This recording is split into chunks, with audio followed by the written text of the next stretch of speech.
Hey guys, what's going on? Coming at you with a Tuesday night video. So I just want to make a video. I haven't made a video in a while, just really busy with stuff in the past month.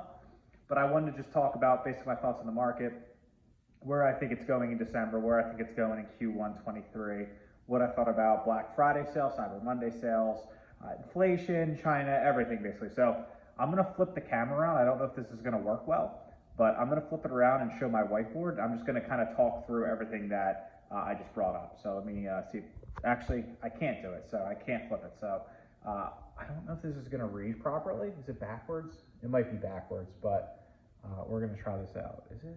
I think it is backwards. So that's actually not going to work. All right. Well, I'm going to go case by case of what everything is here. So inflation's obviously at 7.7%. We have another CPI reading coming in a couple weeks.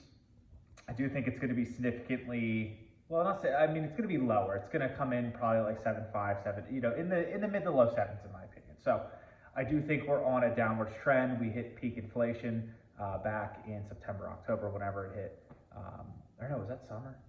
Whenever it hit like 9.2, that was peak inflation. So losing track of time. So yeah, it's at 7.7 right now. It's going to continue to go down. There's no, rent's going down, energy's going down.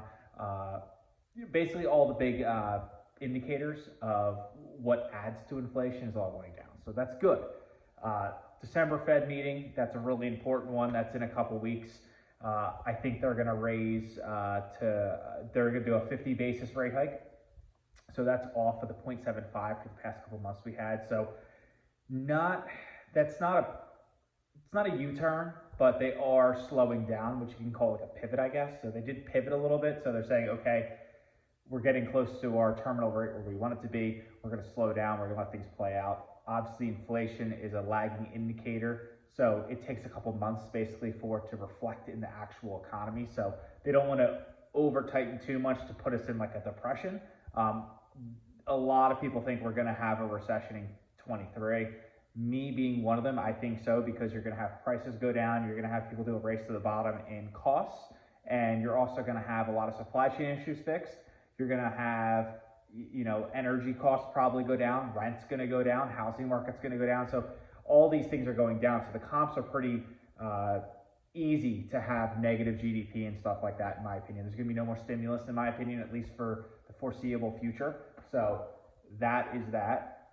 China lockdowns, obviously the people in China never protest, never do anything against, the government there. It's super frowned upon. You can get shot, you can go to jail, there's like severe penalties for protesting. Well, the people got enraged of an apartment fire and people died because nobody came because of China. They have a zero COVID lockdown policy and stuff like that. Obviously, they're saying Xi should step down. Like, people are pissed. From what I understand is the crowd's kind of like a tamed down, but like that does not happen there. So it's really interesting to see how they're going to play that out long term. I think that's a bullish thing because if anything, it puts pressure on the government over there to maybe ease restrictions or let people go outside or let people get back to work, which is all a good thing for the global economy. So that's kind of a W. Black Friday sales, per Adobe, they came in at $9.2 billion in the United States. That's a record. It's all-time high. I don't know where people have all this money. The average consumer saving account is lower than almost '08 right now. So it's lower than pre-pandemic. So I don't know where this money's coming from unless they're just putting it all on credit cards and Affirm and stuff like that, which if you're an Affirm investor or PayPal or something like that could be good if the consumer pays back their debt. So that was a record. Cyber Monday, it came in at like 11.2 billion. So that's over $20 billion in 4 days in the economy. That's crazy. And if you look at most of the costs for like most of the electronics and things people bought, they were heavily discounted because so many manufacturers have like extra supply and stuff like that. And these companies are sitting on so much inventory, they got to blow it out to readjust their cost, get the new product in, stuff like that. So that's a very deflationary thing actually too, even though the sales were there. The discounts, like the cost of the items are way cheaper than what they were in 2021. In 2021, there were supply chain issues.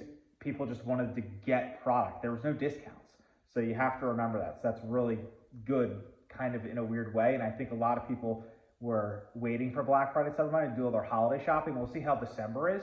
if the consumer's still strong, I think that's going to really piss the Fed off, and that could have just those two metrics right there could piss the Fed off in the next meeting. Maybe they do a 0.75 again, just because they see how strong the consumer still is. They basically want to drain all the money out of the consumer so inflation goes down, so people stop spending and buying useless things.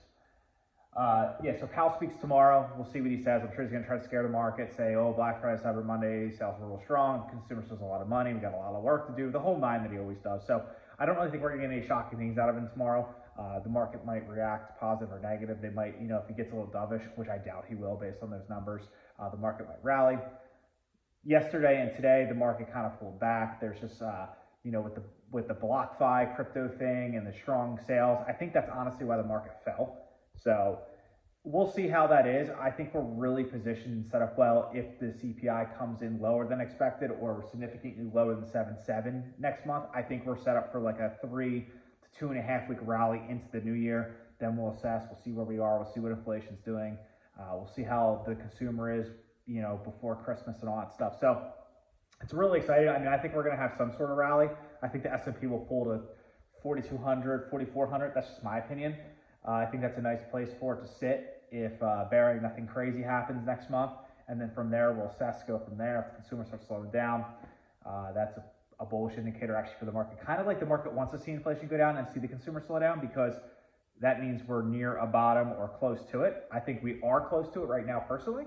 I don't know if it's completely in. It's impossible to predict, obviously, but that's kind of my thoughts on the market right now. I'm just buying. I've actually bought, this morning I bought PayPal at 78.25 or something like that. So I'm just driving down my cost base.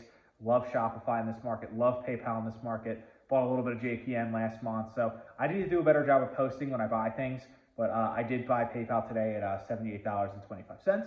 That is turning into a top 3 position of mine. So super happy with that. I think that company is going to do very well going into 23 and into 24 in the foreseeable future, in my opinion, based on its current evaluations. I have also been buying a little bit of Meta. Meta's at like a 10-12 PE. That's so disrespectful for that company. They laid off staff, which is good. That the number one thing to boost profits in a company is laying off staff. They're the most expensive thing in your company. So that's awesome too. Well, not awesome for those workers, but if you're a shareholder, it looks better as a shareholder. So that's all I got. I'm trying to get 1,000 subs by the end of this year. So if you guys hit the subscribe button, it's much appreciated. Till tomorrow if I make a video. Peace.